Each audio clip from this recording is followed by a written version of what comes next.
Welcome to the Unqualified Scholar Podcast.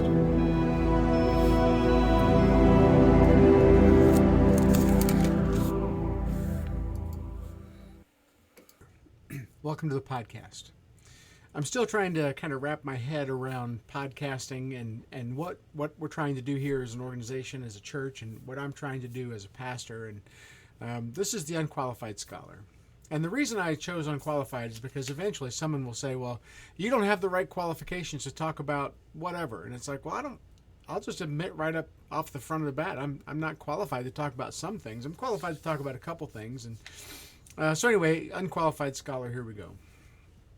I think that in a lot of ways, communication has kind of come full circle. If you remember, your studies back in grade school, you talked about Egyptian hieroglyphics, and, it's a picture language. Now, I realize it's much more complicated than just little pictures. Like when I send a text message, or when someone sends a text message to me, and I respond to them with like a smiley face, I feel like I'm communicating. Now, this is way more complicated than me sending a smiley face. This is an actual written language.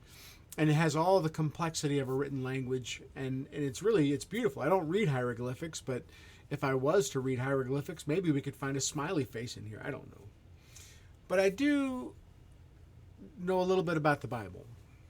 And so I think that history is kind of repeating itself when it comes to biblical studies. And so hang out, we're going to talk about that a little bit. When the Bible was first written, most people were illiterate. They could not read. And so the thing that people had to do is, if you read something, you were reading it for other people. You were doing it to benefit someone else. And so you read aloud. And this created an auditory learning culture. And so when you look back into the Old Testament, a lot of the Old Testament is what's called a narrative style of literature. A narrative style of literature is basically, it's a story that tells a theology, a theological truth. It teaches you. And so when you go back to Genesis, it doesn't say, like something we would be familiar with, tell me what God's like, and start with A and go to B and go to C. That style of writing wasn't even invented when the Bible was written. But we've always told stories.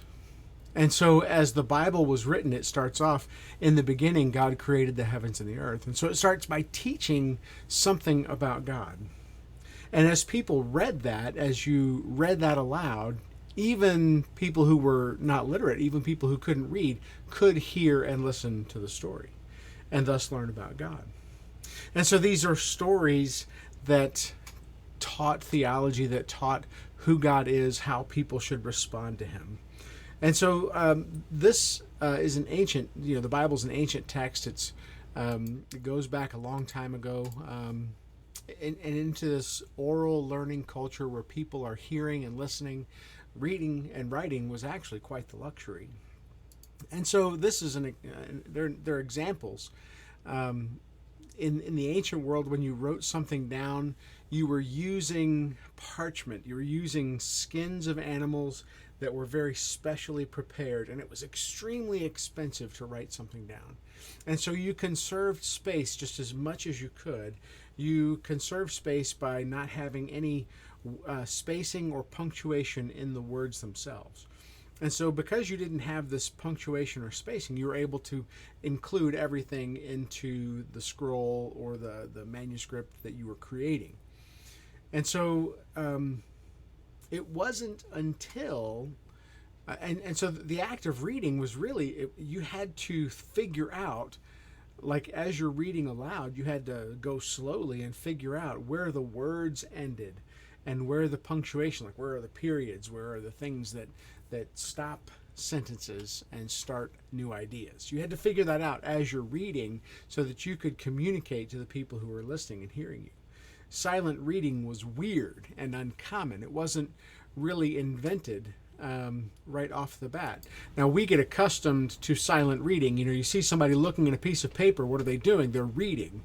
But even in the 400s, so Augustine was an early church father who lived from 354 to 430. As Augustine was watching his contemporary Ambrose read silently, it kind of threw him off, Because now, rather than reading publicly so that people know what you're talking about, it's almost like you've created this private world for yourself. And why aren't you reading out loud? What are you hiding?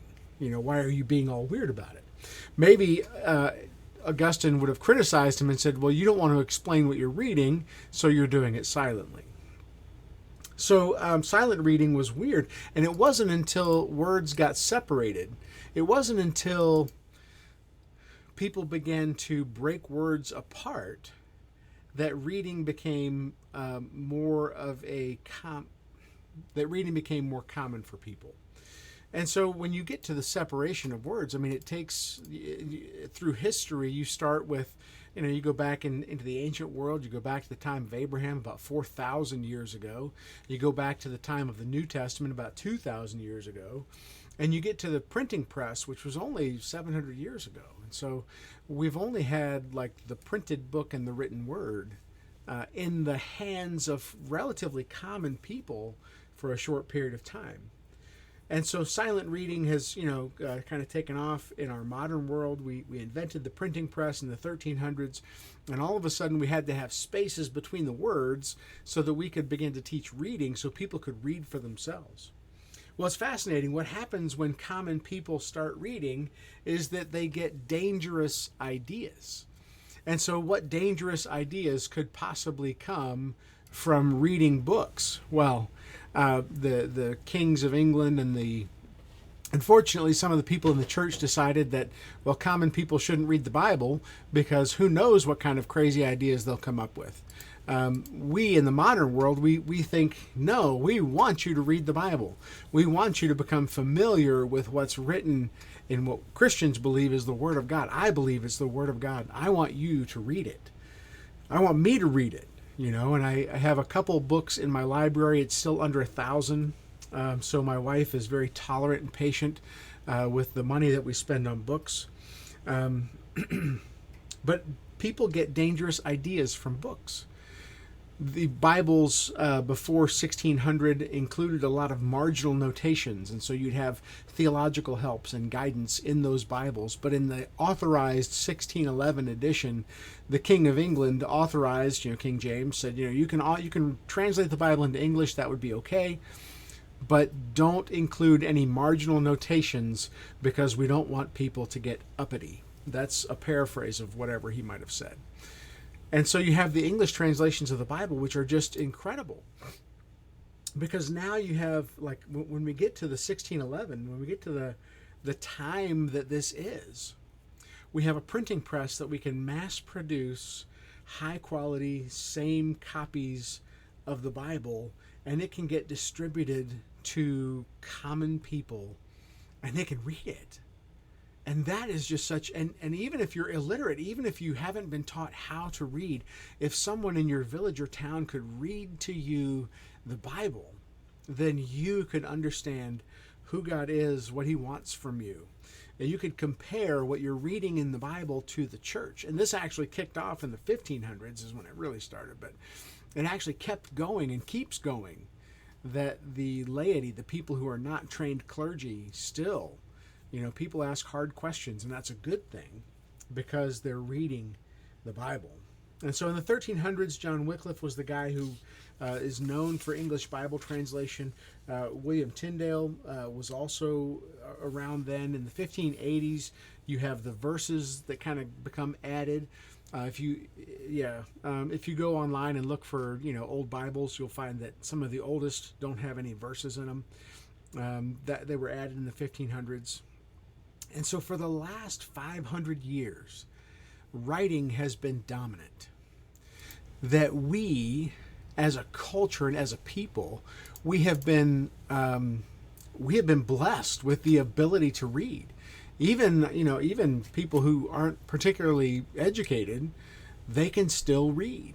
And so I can remember, when I wanted to learn something, it was always go pick up a book. My dad was a great mechanic, and so whenever I bought a car, we've been fix your own car people for forever. So much so that my little brother's a mechanic, and when I can remember when we wanted to go and get a car. We also got the Chilton's repair manual that went with your car. So if something went wrong, you could figure out how to fix it. But in the last 20 years or so, that's really changing. That's changing to something really different. How do you fix your car now? Well, now, if you want to fix your car, you go to YouTube and you find a YouTube video that tells you how to fix whatever's wrong with your vehicle. I've done it. And it's amazing. It's great. It's because now, if I want to know how to fix my 2010 F-150, I can go online. I can find the exact video. I can watch, of various quality. I can watch some Yahoo show me how to, it's easy. Just do this. And then I look at it and I think, I don't think that's easy. It's every bit as mystifying as the Chilton's manual sometimes. How do you learn something in the modern world? You go to YouTube. And so my kids and my grandkids are going to have to learn more how to discern good information from bad. And that's one of the motivations behind this podcast. I'm certainly not qualified to do everything, but I think I can help people discern good from bad when it comes to biblical studies. Now, we still read. I don't think reading is going anywhere anytime soon, but we're starting to listen more. And so that's one of the reasons, I had to be convinced, hey, go start a podcast. Why would I start a podcast? There are better podcasts out there. There are smarter people than me out there producing great stuff. Why would I produce a podcast? Well, it's to help the people that I have influence in, the people who are listening to my voice for whatever reason. We still read, but we're starting to listen more because you can listen and drive. And as you listen and drive, you cannot read and drive. I'm a former professional truck driver. I can promise you cannot read and drive unless it's highway signs. You can do dishes, you can fold laundry, you can wrangle children, you can do all kinds of things and listen.